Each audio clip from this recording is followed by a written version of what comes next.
बिस्मिल्लाहिर्रहमानिर्रहीम। अस्सलाम वालेकुम डियर स्टूडेंट्स। आज हम रिव्यू एक्सरसाइज 1 का क्वेश्चन नंबर 6 सॉल्व करेंगे। Find to rational numbers between 4 and 5। 4 और 5 के दरमियान दो नातिक आदाद मालूम करें।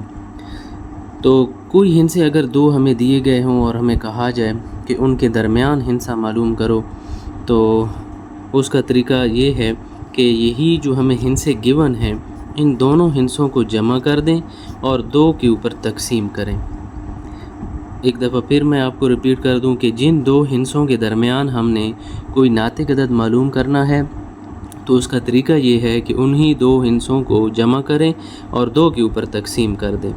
तो 5 में 4 जमा करें तो 9 होता है और बटा के नीचे 2। ये हमारे पास एक नातिक अदद आ गया है। तो मैं अब ये जो हमें क्वेश्चन गिवन था, इसको दोबारा इस तरह से लिख सकता हूँ। 4, 9/2 और 5 के 4 और 5 के दरमियान मैंने एक हिंसा मालूम किया है जो कि 9/2 है। लेकिन हमने 4 और 5 के दरमियान दो हिंसे मालूम करने हैं। तो अब दूसरा हिंसा मालूम करने के लिए फिर वही तरीक़ाकार करेंगे कि जिन दो हिंसों के दरमियान हमने हिंसा मालूम करना है, उनको जमा करके 2 पर तकसीम करेंगे। अब आप चाहें, आपकी मर्ज़ी है, इन दोनों के दरमियान हिंसा मालूम करना चाहें तो इन दोनों को जमा करके 2 पर तकसीम कर दें, या अगर आप 5 और 9/2 के दरमियान हिंसा मालूम करना चाहते हैं तो फिर इन दोनों को जमा करना पड़ेगा और 2 पर तकसीम करना पड़ेगा, तो इनके दरमियान हिंसा आ जाएगा। तो चलें हम इन दोनों को जमा करते हैं। इनके दरमियान हिंसा मालूम करना चाह रहे हैं 9/2 और 5 के दरमियान। तो हम 9/2 और 5 को जमा करेंगे और तकसीम करेंगे 2 के साथ, जैसा कि हमने ऊपर किया है। इन दोनों हिंसों को जमा करना है जिनके दरमियान हिंसा मालूम करना है और 2 पर तकसीम। अब मैं इन दोनों के दरमियान हिंसा मालूम करना चाह रहा हूँ, तो इन दोनों को मैं जमा करूँगा और 2 के ऊपर तकसीम करूँगा। अब इसको थोड़ा सा सिंप्लीफाई हम करेंगे। जो है यहाँ पर कसर आ गई है और दरमियान में जमा है, तो हम जो है यहाँ पर एलसीएम लेते हैं, और एलसीएम अगर बटा के नीचे एक ही हिंसा हो तो वही हमारा एलसीएम होता है। अब ये वाला टेबल हम एलसीएम पर लेकर जाएंगे तो 2 वाला टेबल 2 पर एक दफ़ा जाता है, तो उस एक को हम इस ऊपर वाले हिंसे 9 के साथ ज़रब करेंगे तो 9 एकम 9 होता है। अब 5 के नीचे बटा नहीं है तो बटा के नीचे 1 होगा, और एक वाला पहाड़ा 2 के ऊपर 2 दफ़ा जाता है, और जितने दफ़ा पहाड़ा जाता है उसको फिर ऊपर वाले हिंसे के साथ ज़रब करते हैं। एक वाला पहाड़ा 2 पर 2 दफ़ा गया और 2 5 10 हो गया, और बटा के नीचे ये वाला 2 उसी तरह ही रहेगा। ये जो 2 है ये हमने इन दोनों का एलसीएम लिया है, और ये बटा उसी तरह, और नीचे 2 भी पड़ा हुआ है। अब 10 में 9 को आप जमा करें तो 19 आ जाता है। अब आप ऐसा करें, 2 बटे हैं तो एक को ख़त्म करें, एक ही बटा लगाएं। ये वाला जो 2 है इस नीचे वाले बटा के नीचे आकर इस 2 के साथ ज़रब हो जाएगा। ये ऊपर वाला 2 इस नीचे वाले 2 के साथ आकर ज़रब हो जाएगा, क्योंकि हमने एक बटा ख़त्म कर दिया है। तो 19/2 को 2 के साथ ज़रब करें तो 4। अब हमारे पास फाइनल आंसर आ गया है। इसको हम दोबारा लिख लेंगे। 4, 9/2, उसके बाद 19/4 और 5। ये देखें, हमने 9/2 और 5 के दरमियान हिंसा मालूम किया था, इसलिए हमने 9/2 और 5 के दरमियान में इसको लिखना है। तो हमें सवाल में यही कहा गया था, find to rational numbers between 4 and 5 के 4 और 5 के दरमियान दो नातिक अदाद मालूम करें। तो हमने 4 और 5 के दरमियान दो नातिक अदाद मालूम कर लिए हैं। और ये कैसे मालूम करने हैं, एक दफ़ा मैं फिर बता दूं। जिन दो हिंसों के दरमियान आप नातिक अदद मालूम करना चाह रहे हो, उन दोनों को जमा करें और 2 पर तकसीम करें। इसी तरह आपके पास एक हिंसा जब आ जाएगा, अब आपकी मर्ज़ी है इन दोनों के दरमियान हिंसा मालूम करें या इन दोनों के दरमियान हिंसा मालूम करें। तो हमने 9/2 और 5 के दरमियान हिंसा मालूम किया, तो इनको जमा करके 2 पर हमने तकसीम किया है, तो हमारे पास ये दूसरा हिंसा आ गया है। अब हम रिव्यू एक्सरसाइज 1 का क्वेश्चन नंबर 7 सॉल्व करेंगे। क्वेश्चन में हमें कहा गया है सिंप्लीफाई द फॉलोइंग, दर्ज झेल को मुख्तसर करें। इसमें पहला पार्ट है x की पावर 15, y की पावर 35 बटा z की ताकत 20 और इसका 5वां जज़र। तो इस क्वेश्चन को मुख्तसर करने के लिए हम सबसे पहले ये जो हमें जज़र दिया गया है इसको पावर में लिखेंगे, बाकी ये वाली रकम सारी उसी तरह लिख लेंगे। और ये जो 5वां जज़र है इसको हम पावर में अगर लिखना चाहें तो 1/5 लिखेंगे, क्योंकि अगर सिर्फ जज़र हो, यहाँ पर कुछ भी ना दिया गया हो, तो जज़र की कीमत 1/2 होती है। अगर यहाँ पर 3 दिया गया हो तो उसकी जो पावर हम लिखेंगे तो 1/3 लिखेंगे। लेकिन अब यहाँ पर 5 है, 5वां जज़र है, तो इसको जब हम पावर में लिखेंगे तो 1/5 आएगा। अब ये जो पावर्स के कवानीन हैं कि अगर हिस्सों के ऊपर पावर आ जाए तो इन पावर्स को हम आपस में मल्टीप्लाई करवा देते हैं। पावर्स के ऊपर पावर्स आ जाएं तो हम x की ताकत जो 15 है इसको ज़रब करवा देंगे ये जो ऊपर वाली पावर है 1/5 के साथ। इसी तरह y की पावर जो 35 है इसको भी हम ज़रब करवाएंगे 1/5 के साथ, बटा लगाकर z की ताकत 20 जो है इसको भी हम ज़रब करवाएंगे 1/5 के साथ। अब टेबल लेकर जाएं, 5 वाला टेबल जो है 15 पर 3 दफ़ा जाता है, 5 वाला टेबल 35 पर 7 दफ़ा जाता है और ये 5 वाला टेबल 20 पर 4 दफ़ा जाता है। अब जो रकम मुख्तसर हुई है हम उसको लिख लेंगे। x की ताकत बची है 3, y की ताकत बची है 7 और z की ताकत हमारे पास बची है 4। ये इस क्वेश्चन का फ़ाइनल आंसर है। हमने क्या किया, बहुत आसान सा सवाल है। ये जो 5वां जज़र है इसको पावर में लिखा 1/5 और ये जो 1/5 है इस हर रकम के साथ ज़रब होनी है। x की पावर के साथ भी ये 1/5 ज़रब होगी, y की पावर के साथ भी ये ज़रब होगी और z की जो पावर है उसके साथ भी ये 1/5 ज़रब होगी। फिर आप 5 वाला टेबल लेकर जाएंगे और आपके पास जवाब आ जाएगा। अब हम इसी क्वेश्चन के पार्ट नंबर 2 की तरफ चलते हैं। ये भी पिछले पार्ट की तरह हमें यहाँ पर तीसरा जज़र दिया गया है, वहाँ पर हमें 5वां जज़र दिया गया था, अब यहाँ पर हमें तीसरा जज़र दिया गया है। तो हम सबसे पहले 27 की पावर 2x जो है इसको उसी तरह लिख लेंगे और ये जो तीसरा जज़र है इसको हम पावर में ले आते हैं 1/3 ये हो जाएगी। अब 27 की हम फैक्टराइजेशन करें तो 3 वाला टेबल 27 पर 9 दफ़ा जाता है, फिर 3 वाला टेबल 9 पर 3 दफ़ा और 3 वाला टेबल 3 पर 1 दफ़ा जाता है। मतलब 27 को हम लिख सकते हैं 3 की ताकत 3, क्योंकि ये 3 वाला टेबल 27 पर 3 दफ़ा गया है। तो इस 27 की जगह पर मैं लिख लूँगा 3 की ताकत 3 और ये जो दो पावर्स हैं ये आपस में मल्टीप्लाई हो जाएंगी, जैसा कि पिछले क्वेश्चन में मल्टीप्लाई हुई थी। तो ये कैंसिल नहीं होती, तो 2x को हम ज़रब करेंगे 1/3 के साथ, तो 3 की ताकत 3 और 2x को हम 1 के साथ ज़रब करेंगे, ये हो जाएगा 2x/3। अब फिर पावर्स के ऊपर पावर हैं तो ये फिर मल्टीप्लाई हो जाएंगी। इस 3 को भी इस ऊपर वाली पावर के साथ मल्टीप्लाई करवाना होगा, तो ये वाला 3 इस 3 के साथ कैंसिल हो जाएगा, 3 की पावर 2x रह जाएगा। यही हमारा फाइनल आंसर है। ये इसको हमने कैसे किया, सबसे पहले जो तीसरा जज़र है उसको हम पावर में ले आए हैं। पावर में लाने के बाद इन दोनों पावर्स को हमने आपस में मल्टीप्लाई करवा दिया, क्योंकि पावर्स के ऊपर पावर आ जाएं तो आपस में ज़रब होती हैं। और 27 की हमने फैक्टराइजेशन कर ली, उसको हमने 27 को लिखा 3 की ताकत 3, 2x को हमने इस 1 के साथ ज़रब किया तो 2x और बटा के नीचे 3, ये वाला उसी तरह आएगा। अब फिर देखें पावर के ऊपर पावर है तो ये दोनों पावर्स आपस में मल्टीप्लाई होंगी, तो 3 जो है 3 के साथ कैंसिल और 3 की पावर 2x जो बाकी रहा ये हमारा आंसर है। अब हम 7वें सवाल की तीसरी जुज़ की तरफ चलते हैं। तीसरी जुज़ है 6 × 3 की पावर n/2 बटा 3 की पावर n/1 माइनस 3 की पावर n। इस किस्म का क्वेश्चन हमने एक्सरसाइज 1.2 में किया था, तो वहाँ पर भी मैंने आपको बताया था कि इस किस्म के क्वेश्चन में जो सबसे कम पावर होती है हमने इन सारे हिस्सों को, सारी पावर्स को उसी कम पावर में लेकर आना होता है। क्या मतलब, आप यहाँ पर देखें 3 की पावर है n/2, यहाँ पर है 3 की पावर n/1 और यहाँ पर सिर्फ 3 की पावर n है। तो इन सब से जो कम पावर है इन तीनों में से वो 3 की पावर n है। तो हमने बाकी इन दोनों को भी तोड़ कर लिखना पड़ेगा। इनकी पावर जो है इनको ब्रेक करके लिखेंगे 3 की पावर n में। 3 की पावर n में इसको तोड़कर हम कैसे लिख सकते हैं, 6 × 3 की पावर n हमें चाहिए, तो इस 3 की पावर n को हम अलग कर लेंगे और ये जो 3 की पावर 2 है इसको हम यहाँ पर अलग लिखेंगे। इसी तरह हमें यहाँ पर भी 3 की ताकत n चाहिए, तो 3 की ताकत n को हम अलग लिख लेंगे और 3 की ताकत ये जो 1 बचेगा उसको हम अलहदा कर लेंगे। यहाँ पर ऑलरेडी 3 की पावर n पड़ी हुई है, तो 6 × 3 की पावर n 3 की ताकत 2 का मतलब ये है कि आपने 3 को 3 के साथ ज़रब करना है, तो 3 3 9 होता है। मैं इस 3 की ताकत 2 की जगह पर 9 लिखूँगा। और बटा के नीचे आप देखें, इस इधर भी 3 की ताकत n है, यहाँ पर भी 3 की ताकत n है। तो ये 3 की ताकत n हम कॉमन ले लेंगे और हमारे पास जो बचेगा वो होगा 3 की ताकत 1 नफ़ी। ये 3 की ताकत n पूरे का पूरा कॉमन चला गया है, तो यहाँ पर हमारे पास 1 बच जाएगा। यहाँ से हमने 3 की ताकत n कॉमन लिया, तो 3 की ताकत n हमने बाहर लिख लिया और अंदर हमारे पास 3 की ताकत 1 और नफ़ी, यहाँ से ये पूरे के पूरा कॉमन गया तो पीछे 1 रह गया। अब ये 3 की ताकत n जो है, इस 3 की ताकत n के साथ कैंसिल हो जाएगा, 6.9 रह जाएगा। डॉट का मतलब होता है ज़रब, तो 6 को 9 के साथ ज़रब करें तो 54 हो जाएगा।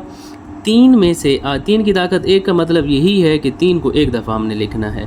3 में से 1 निकालें तो 2 बचेगा और 2 वाला टेबल अब आप 54 पर ले जाएं तो 2 वाला पहाड़ा 5 पर 2 दफ़ा, 2 2 4, 5 में से 4 गए 1 बचा, उस 1 को आप इस 4 के साथ मिलाएं तो 14 हुआ, 2 7 14। तो ये इस क्वेश्चन का फाइनल आंसर है। मैं एक दफ़ा फिर रिपीट कर दूं, इस क्वेश्चन को आपने हल करने के लिए आपने देखना है जो कम से कम पावर है, बाकी पावर्स को भी आपने उसी में ब्रेक करके लिखना है। ये 3 की पावर n सबसे छोटी थी पावर, तो 3 की पावर n जमा 2 को भी हमने ब्रेक कर दिया, 3 की पावर n को अलग लिखा, 3 की पावर 2 को अलग लिख लिया। इसी तरह 3 की पावर n को हमने अलग लिखा, 3 की ताकत 1 को हमने अलग लिख लिया। यहाँ से 3 की पावर n कॉमन आ जाएगी, कैंसिल हो गया। फिर हमने जो है ज़रब करवा कर तकसीम कराया है, तो हमारे पास फाइनल आंसर 27 आया है। 8वें सवाल की तरफ हम चलेंगे।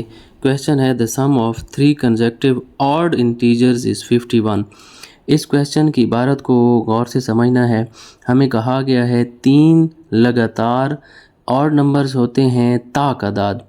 3 लगातार ताक अदाद का मजमुआ 51 है, 51 है। Find the 3 integers.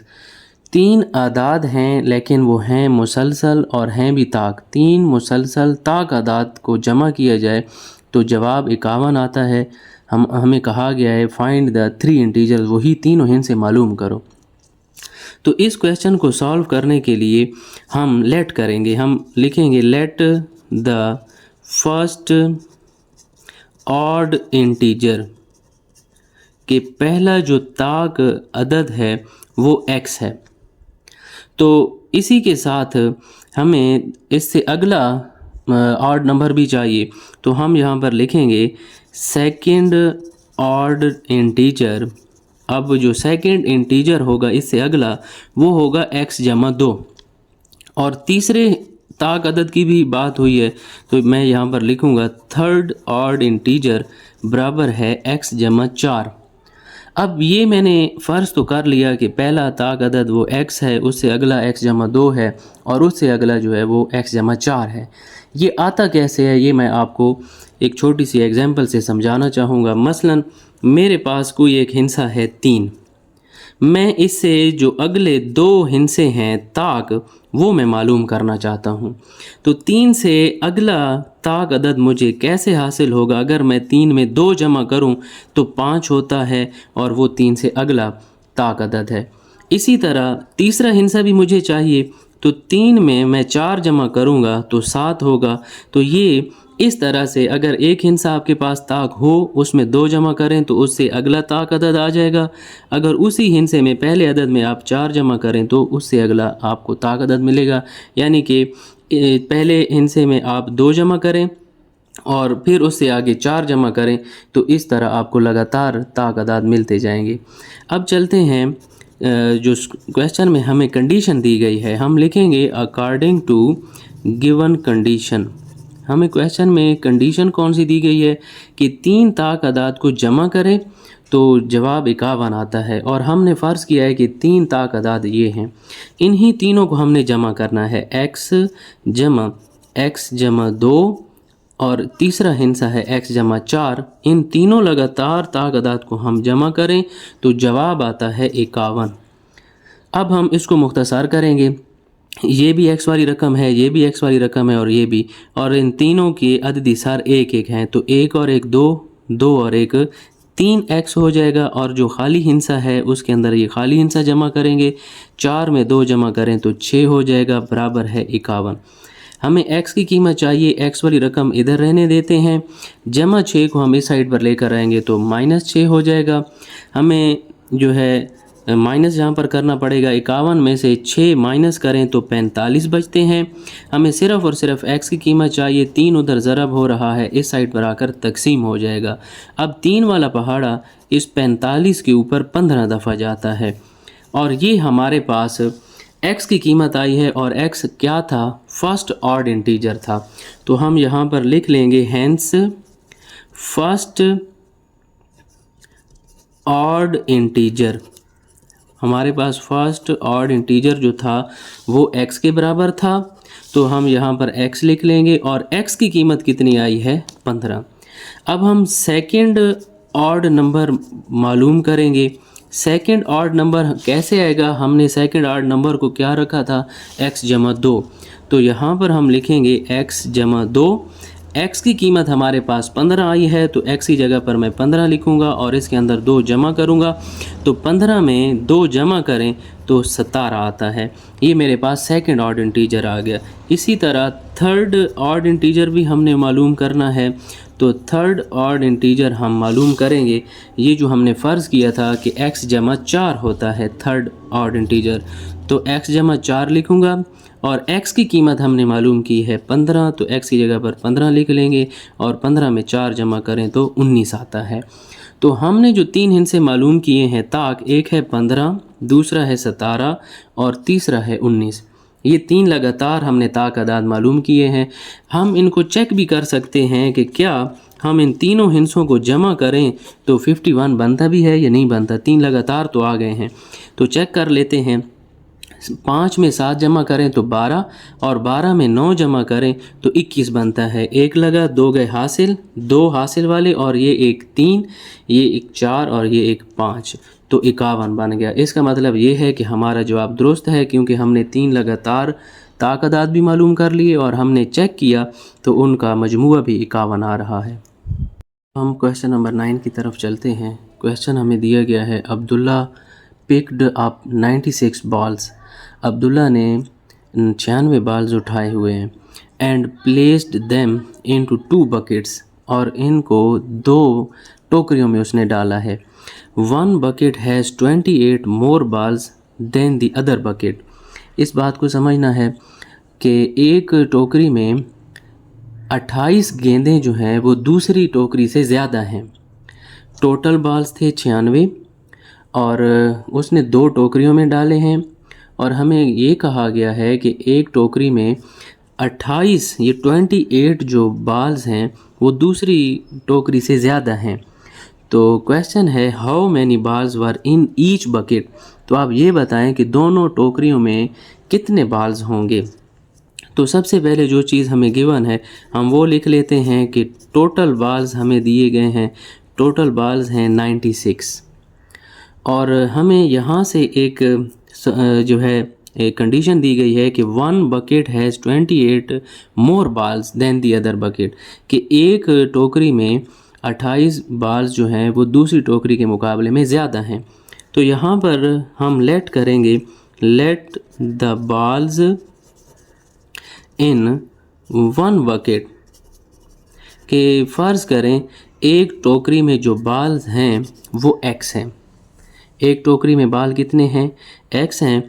तो हम फिर दूसरी टोकरी के फ़र्ज़ करेंगे, the balls in second bucket, के दूसरी टोकरी में जो बॉल्स होंगे वो x जमा 28 होंगे। जी, यही बात समझने वाली बात है कि यहाँ पर हमने ये जो कंडीशन हमें दी गई है, इस क्वेश्चन को आपने समझना है, बहुत गौर से पढ़ना है, समझना है, तब आप जाकर ये वाली जो फ़र्ज़ हमने बातें करनी है तब आपको समझ आएगी। हमें कहा गया है कि एक टोकरी में जो बाल्स हैं वो दूसरी टोकरी के मुकाबले में 28 ज़्यादा हैं। तो हमने कह दिया है कि एक टोकरी में अगर x बाल हैं तो दूसरी टोकरी में ज़ाहिर सी बात है अगर 28 बाल ज़्यादा हैं तो हम x जमा 28 कर देंगे। तो इसी कंडीशन को हम इस्तेमाल करेंगे। यहाँ पर हम लिखेंगे according to given condition, condition क्या है कि हम इन दोनों बाल्स को अगर जमा करें, ये पहली टोकरी वाले बाल x और दूसरी टोकरी वाले बाल x जमा 28 जमा करें तो टोटल बाल कितने बनने चाहिए? 96 बनते हैं, क्योंकि हमें शुरू में बताया गया कि अब्दुल्ला ने 96 बाल्स उठाए हुए थे। तो दोनों, एक टोकरी में x बाल हैं, दूसरी में x जमा 28 हैं, तो दोनों को हम मिलाएंगे, यानी कि दोनों को जमा करेंगे तो हमारे पास 96 बाल बनते हैं। अब x में x जमा करें तो 2x हो जाएगा, 96 अपनी जगह पर है, जमा 28 इस साइड पर आएगा तो -28 आ जाएगा। हम रफ अमल में 96 में से 28 माइनस करेंगे, यहाँ से एक हासिल लिया 16 बना, 16 में से 8 गए तो 8 बचे, और 8 में से 2 निकालें तो हमारे पास 6 बचेगा। 2x बराबर आ जाएगा 68 के। हमें सिर्फ x की कीमत चाहिए, 68 उधर ही है, 2 उधर ज़रब हो रहा था, इस साइड पर आकर तकसीम हो जाएगा। 2 वाला टेबल 6 पर 3 दफ़ा जाता है और 8 पर 4 दफ़ा जाता है। तो x की कीमत हमारे पास आ जाएगी 34। तो x हमने किसको फ़र्ज़ किया था? हमने कहा था द बाल्स इन 1 बकेट। हमारे पास एक बकेट के जो है बाल्स आ गए हैं, तो वो हम यहाँ पर लिखेंगे द बाल्स इन 1 बकेट बराबर हमने कहा था x, ठीक है। तो x की कीमत हमारे पास 34 आई है, तो एक टोकरी के अंदर जो बाल्स हैं वो x हैं। अब हमने दूसरी टोकरी के जो बाल्स थे वो मालूम करने हैं, और उनको हमने फ़र्ज़ किया था द बाल्स इन सेकंड बकेट। दूसरी टोकरी में जो बाल्स थे वो थे x जमा 28, x जमा 28। तो x की कीमत हमने 34 निकाली है, यहाँ पर x की जगह पर 34 लिखेंगे, आगे जमा 28। तो रफ अमल में आप 34 और 28 को जमा करें, 8 में 4 जमा करें 12, 2 लगे 1 गया हासिल, 3 और 1 हासिल वाला 4, और ये 2 6 हो गए। तो यानी कि दूसरी टोकरी में हमारे पास 62 बाल होंगे, एक टोकरी में 34 और दूसरी टोकरी में 62 बाल होंगे। इस क्वेश्चन की इबारत जो है इसको आप गौर से समझेंगे। तो अब्दुल्ला ने टोटल 96 बाल्स उठाए हुए थे, हम ऊपर लिख लेंगे टोटल बाल्स 96, और फिर एक कंडीशन उसने हमें दी है कि एक टोकरी में 28 बाल ज़्यादा हैं दूसरी टोकरी की निस्बत। तो हमने फ़र्ज़ कर लिया कि द बाल्स इन 1 बकेट के एक टोकरी में जो बाल्स हैं वो x हैं, तो दूसरी टोकरी में ज़ाहिर सी बात है अगर 28 ज़्यादा हैं तो हम x में 28 जमा कर देंगे। तो दोनों टोकरियों के अगर हम बाल्स जमा करें, ये x हो गया और ये x जमा 28, दोनों टोकरियों के बाल जमा करें तो टोटल बाल्स हमारे पास 96 बनते हैं। तो हमने फिर इसको मुख्तसर किया, तो x की कीमत हमारे पास 34 आई। x का मतलब था हमारे पास एक टोकरी में बाल्स, तो एक टोकरी में बाल हमें 34 मिले, तो दूसरी टोकरी के बाल्स हम मालूम कर सकते हैं क्योंकि हमने उसको फ़र्ज़ किया था x जमा 28। तो x की कीमत 34 आई है, 34 में हम 28 जमा करेंगे तो 62 आ जाएगा। ये इस क्वेश्चन का फ़ाइनल आंसर है। अब हम रिव्यू एक्सरसाइज 1 का क्वेश्चन नंबर 10 करेंगे, और ये इस एक्सरसाइज का आखिरी क्वेश्चन है। सवाल में हमें कहा गया है Salma invested ₹3,50,000 in a bank. Salma ने एक बैंक में 3,50,000 रुपये इन्वेस्ट किया, which paid profit at the rate 7/1/4% पर annum, के जो कि इसको 7.1/4% के शरह से मुनाफा देता है सालाना। पर annum का मतलब सालाना। सलमा ने 3,50,000 रुपये बैंक में रखवाए, और ये बैंक जो है इसको 7.1/4% के हिसाब से सालाना मुनाफा देता है। आफ्टर 2 years, 2 सालों के बाद, the rate was increase to 8% per annum। 2 सालों के बाद ये जो शरह थी 7.1/4%, ये बढ़ा दी गई, 8% सालाना जो है वो शरह कर दी गई। Find the amount she had at the end of 7 years, मालूम करें कि 7 सालों के बाद उसे टोटल कितनी रकम मिलेगी। जो उसने 3.5 लाख रुपए रखवाए हैं बैंक में, 7 सालों के बाद उसे कितनी रकम मिलेगी। तो इस क्वेश्चन को आप समझें गौर से। इस क्वेश्चन के 2 हिस्से हैं, इस क्वेश्चन को 2 हिस्सों में हल करना पड़ेगा। पहला तो हमें 2 सालों के लिए जो प्रॉफिट है वो मालूम करना पड़ेगा, क्योंकि पहले 2 सालों में प्रॉफिट की शरह कम थी, और अगले जो 5 साल बचेंगे, क्योंकि 7 सालों का टोटल उसने रखवाया है, 7 सालों के लिए रकम रखवाई है, तो पहले 2 साल तो ये शरह थी 7 से 1/4, लेकिन अगले 5 सालों के लिए हमारे पास 8% शरह हो गई। तो इसलिए इस सवाल को 2 हिस्सों में तकसीम करना है। सबसे पहले तो हम प्रिंसिपल अमाउंट लिखते हैं। प्रिंसिपल अमाउंट का मतलब ये होता है कि जो असल रकम है जो बैंक में रखवाई गई है, प्रिंसिपल अमाउंट को P से ज़ाहिर करते हैं और वो है 3,50,000 रुपये। और आगे हम देखेंगे रेट हमें दिया गया है। रेट चूँकि इस सवाल के 2 हिस्से हैं तो इसलिए हम इस रेट को R1 कहेंगे। R1 जो है वो है 7 सही 1/4%। सही वाला हिस्सा हम ख़त्म करेंगे। कैसे ख़त्म करते हैं? नीचे वाले और सही वाले हिस्से को ज़रब करना पड़ता है। 7 और 4 28 और ये जो ऊपर वाला हिस्सा है वो उसमें जमा करना पड़ता है। 7 4 28 और एक ऊपर वाला इस 28 में जमा करें तो 29/4%। अगर आप 29 को 4 के साथ तकसीम करें तो 29 को हम 4 के साथ तकसीम करें, हमारे पास जवाब आता है 7.25%। ये हमारे पास R1 है।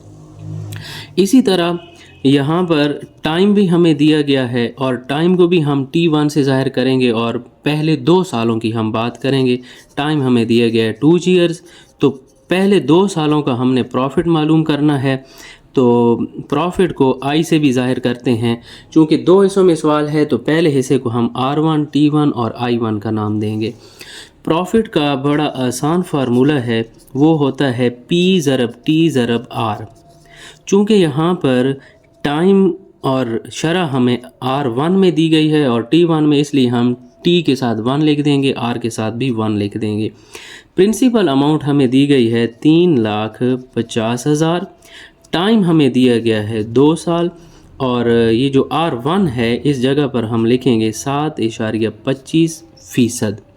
7.25% ये हमें R1 की कीमत दी गई है। अब हम इनको मुख्तसर करेंगे। 3,50,000 को अगर आप 2 के साथ ज़रब करें तो ये हमारे पास बनता है 7 लाख। ये इसको मैंने 2 के साथ ज़रब कर दिया। अगर हम फ़ीसद को हटाएं, जब हम फ़ीसद को हटाते हैं तो बटा के नीचे 2 आता है। इन 2 सिफरों के साथ ये वाली 2 सिफरें कैंसिल हो जाएंगी। हमारे पास बचेगा 7,000 ज़रब 7.25। अब मज़ीद अगर आप इसका इशारिया ख़त्म करें तो इशारिये के नीचे, इशारिया जब हम ख़त्म करते हैं तो उसकी जगह पर 1 और आके जितने हिस्से होते हैं उतनी सिफरें लगाते हैं। तो 2 सिफरों के साथ ये 2 सिफरें कैंसिल हो गई। 70 ज़रब 725 आ जाएगा।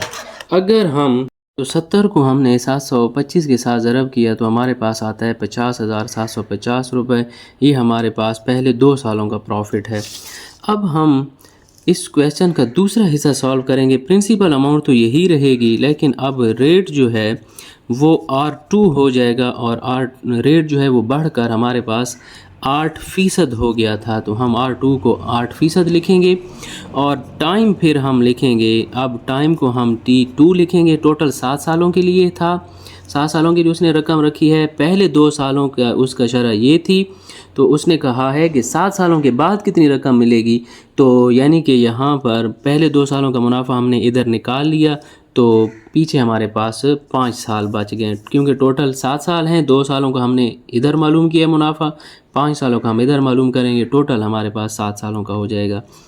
और यहाँ पर प्रॉफिट हमने मालूम करना है जिसे हम I2 से ज़ाहिर करेंगे। फार्मूला हमारे पास प्रॉफिट का फिर वही होगा P ज़रब T ज़रब R। चूँकि यहाँ पर T2 और R2 की बात कर रहे हैं तो यहाँ पर हम वही T2 और R2 लिख लेंगे। प्रिंसिपल अमाउंट तो वही रहेगी 3,50,000। T2 हमारे पास है 5 और R2 है हमारे पास 8%।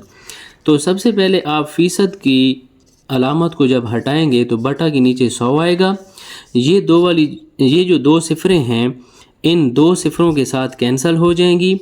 यहाँ पर होगा 3500, 8 और 5 को ज़रब करें तो 40 बनता है।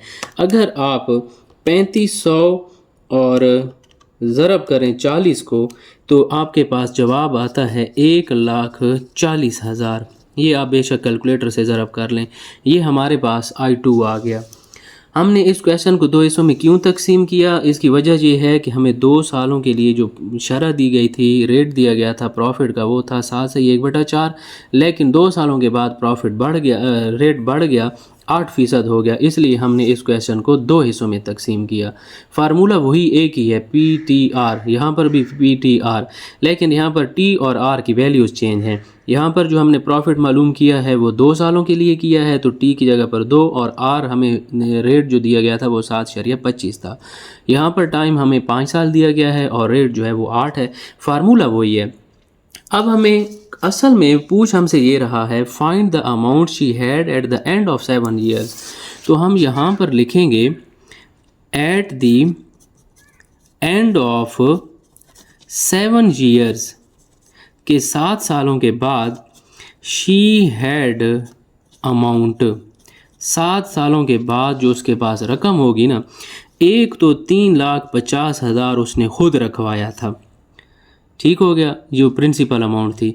दूसरा, 2 सालों के लिए उसे मुनाफा हुआ 50,750, और अगले 5 सालों के लिए जो उसे मुनाफा हुआ 1,40,000। इन सब को हम जमा कर लेंगे। 3,50,000 उसका अपना, उसके बाद ये जो पहले 2 सालों का मुनाफा था 50,750 ये हो गया, और 1,40,000, इन सब को हम आपस में जमा कर लेंगे। हमारे पास टोटल जो जवाब आएगा वो आएगा 5,40,750 रुपये।